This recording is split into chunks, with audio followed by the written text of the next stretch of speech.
Hello everyone, welcome back to video lecture series of digital communication system. तो previous video में हमने देखा important जो टर्म्स है डिजिटल कम्युनिकेशन सिस्टम के, उसको हम डिस्कस कर रहे थे।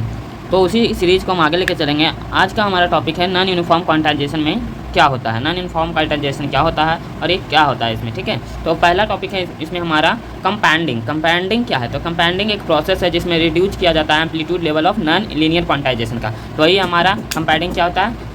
कंपाउंडिंग एक ऐसा प्रोसेस है, कंपाउंडिंग एक क्या है, प्रोसेस है जो जिसमें क्या किया जाता है, reduce amplitude level of non linear quantization, यानी एम्पलीट्यूड के लेवल को नॉन लीनियर क्वांटाइजेशन में। नॉन लीनियर क्वांटाइजेशन क्या होता है? जिसमें वो क्वांटाइजेशन लेवल लीनियर नहीं होता है। नॉन लीनियर मतलब कि एक लाइन में नहीं होगा। ये तो आप समझ ही रहे हो कि नॉन लीनियर का मतलब क्या होता है। नॉन लीनियर का मतलब होता है जो एक लाइन में ना हो, तो ऐसा होता है। ठीक है ना। तो वहाँ पर हमारा एम्पलीट्यूड लेवल को कम करने का काम जिसके द्वारा होता है वो उस प्रोसेस को कहते हैं कंपाउंडिंग। तो कंपाउंडिंग क्या है? तो compounding is the process in which reduce amplitude level of non linear quantization. समझ गए? तो इस नॉन लीनियर क्वांटाइजेशन में एम्पलीट्यूड लेवल को रिड्यूस करने के लिए या non uniform to uniform quantization change करने के लिए, कन्वर्ट करने के लिए, नॉन यूनिफॉर्म से यूनिफॉर्म क्वांटाइजेशन में चेंज करने के लिए हमारा दो लॉ दिया गया है। एक का नाम है म्यू लॉ और दूसरा का ए लॉ। ये दोनों लॉ बहुत ही इंपॉर्टेंट रोल प्ले करते हैं नॉन यूनिफॉर्म क्वांटाइजेशन को यूनिफॉर्म क्वांटाइजेशन में चेंज करने के लिए। ठीक है, बिकॉज हमारा जो सिग्नल का एनालॉग से डिजिटल में कन्वर्ट करना होता है तो हम उसको यूनिफॉर्म क्वांटाइजेशन में ही चेंज करते हैं। नॉन यूनिफॉर्म क्वांटाइजेशन यदि रहेगा तो हमारा डिजिटल सिग्नल में कन्वर्ट नहीं हो पाता है। इसीलिए हम नॉन यूनिफॉर्म क्वांटाइजेशन को यूनिफॉर्म क्वांटाइजेशन में चेंज करने के लिए टू लॉ दिया गया है, म्यू लॉ और ए लॉ। तो म्यू लॉ क्या होता है और ए लॉ क्या होता है, इससे डायरेक्टली एग्जाम में प्रीवियस ईयर में भी क्वेश्चन आया है। ठीक है, तो म्यू लॉ क्या होता है? म्यू लॉ का फॉर्मूला होता है बाई बराबर 1/ln, यानी log natural log 1 plus mu और into ln 1 plus mu M by mu P. ठीक है ना, या म्यू पी होगा। ठीक है, म्यू पी। ठीक है, तो यहाँ पर वेयर क्या है, 0 से बड़ा या बराबर m बाई एम पी होगा और उससे बड़ा या बराबर 1 के होगा। ठीक है ना।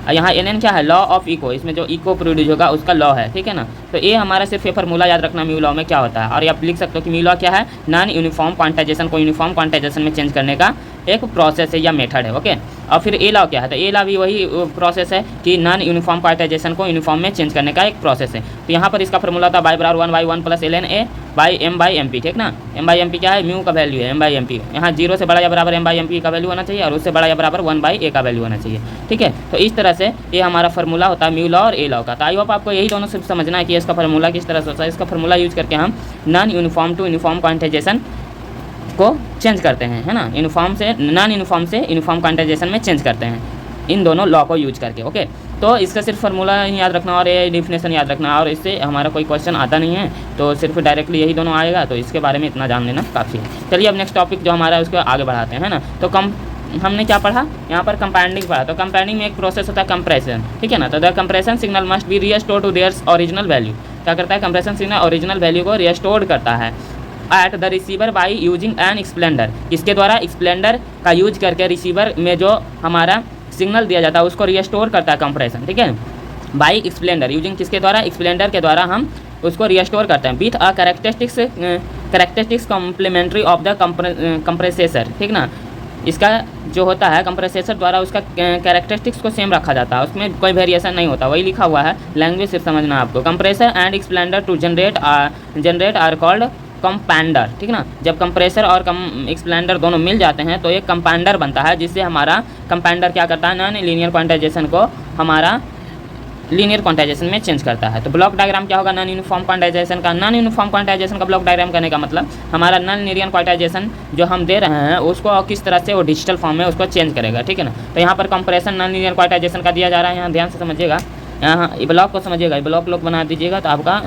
मार्क्स ऐसे भी ज़्यादा आएगा। ठीक है ना। तो कंप्रेशन नॉन लीनियर क्वांटाइजेशन से यूनिफॉर्म क्वांटाइजेशन में चेंज करने के लिए यूनिफॉर्म क्वांटाइजेशन में चेंज किया जाता है। फिर पीसीएम चैनल दिया जाता है डिजिटल सिग्नल में कन्वर्ट करने के लिए, एक्सप्लेंडर द्वारा फिर उसको नॉन लीनियर सिग्नल में ले आया जाता है। ठीक है, तो हेंस क्या होता है हमारा कंप्रेसेशन नॉन लीनियर क्वांटाइजेशन में कंप्रेसेसर द्वारा नॉन लीनियर क्वांटाइजेशन भेजा जाता है यूनिफॉर्म क्वांटाइजेशन में, फिर पीसीएम चैनल द्वारा हमारा एक्सप्लेंडर फिर नॉन लीनियर सिग्नल को दे देता है। तो यही हमारा एक प्रोसेस है नॉन लीनियर सिग्नल को, नॉन लीनियर क्वांटाइजर को पुनः नॉन लीनियर सिग्नल में चेंज करने के लिए। ठीक है ना। तो इस तरह से हम नॉन यूनिफॉर्म क्वांटाइजेशन को परफॉर्म करते हैं। अगला हमारा मोस्ट इंपॉर्टेंट टॉपिक है जिसका नाम है मल्टीप्लेक्सिंग। इसको ध्यान से समझिएगा, बहुत ही आसान है और मज़ेदार भी। ठीक है ना, इसको आप आसानी से समझ सकते हो। मल्टीप्लेक्सिंग क्या होता है? तो मल्टीप्लेक्सिंग एक ऐसा प्रोसेस है, multiplexing is a process by which several signal can be transmitted similarly. मतलब बहुत सारे सिग्नल को एक साथ ट्रांसमिट करने के लिए, बहुत सारे सिग्नल को एक साथ ट्रांसमिट करने के लिए हम मल्टीप्लेक्सिंग प्रोसेस को अपनाते हैं। जैसे हमारा बहुत सारा सिग्नल है, ठीक ना, इस फॉर्म में हमारा बहुत सारा सिग्नल जा रहा है, उसको ट्रांसमिट करना है, यानी कि एक जगह पर ले जाना है कहीं पर, ठीक है, ट्रांसमिट करके, ठीक है। तो ट्रांसमिट करना है तो हम यहाँ पर मल्टीप्लेक्सिंग करते हैं, मल्टीप्लेक्सिंग, इसी को कहते हैं मल्टीप्लेक्सिंग, ठीक है। मल्टीप्लेक्सिंग यही प्रोसेस है जिसमें हम बहुत सारे सिग्नल को ट्रांसमिट करते हैं एक साथ, सिमिलटेनियसली, मतलब एक साथ, साथ साथ बहुत सारे सिग्नल को हम एक साथ ट्रांसमिट करते हैं, तो उस प्रोसेस को कहते हैं हम मल्टीप्लेक्सिंग। तो दो तरह का मल्टीप्लेक्सिंग होता है, टीडीएम और एफडीएम। टीडीएम क्या होता है, टाइम डिवीजन मल्टीप्लेक्शन, और एफडीएम होता है फ्रीक्वेंसी डिवीजन मल्टीप्लेक्सिंग, ठीक है। तो दो तरह का हमारा मल्टीप्लेक्सिंग होता है, टाइम डिवीजन मल्टीप्लेक्शन और फ्रीक्वेंसी डिवीजन मल्टीप्लेक्सिंग। ये दोनों ही इंपॉर्टेंट है, जिसमें हमारा इस सिलेबस में दिया हुआ है टीडीएम के बारे में पढ़ना। टीडीएम बहुत इंपॉर्टेंट है, इससे भी एग्जाम में आता है क्वेश्चन है। तो मल्टीप्लेक्सिंग क्या है, तो मल्टीप्लेक्सिंग एक ऐसा प्रोसेस है जिसमें बहुत सारे सिग्नल को हम एक साथ ट्रांसमिट करते हैं, ओके। तो multiplexing is a process in which several signal can be transmitted simultaneously, मतलब एक साथ बहुत सारे सिग्नल को ट्रांसमिट करना ही हमारा मल्टीप्लेक्सिंग कहलाता है। जो दो टाइप होते हैं, time division multiplexing and frequency division multiplexing. तो यहाँ पर ब्लॉक डायग्राम है टीडीएम का, यानी टाइम डिवीजन मल्टीप्लेक्सिंग का, किस तरह से होता है हमारा बहुत सारा सिग्नल ट्रांसमिट। जैसे यहाँ चैनल बना हुआ है, तो चैनल में बहुत सारे सिग्नल ऐड है, वहाँ से हमको ये कोडर क्या करेगा, उस सिग्नल को कोड कर लेगा, फिर उसको डिजिटल प्रोसेस करेगा, ठीक है ना। ये आसानी से समझ सकते हो आप कि यहाँ पर बहुत सारा चैनल है, जिससे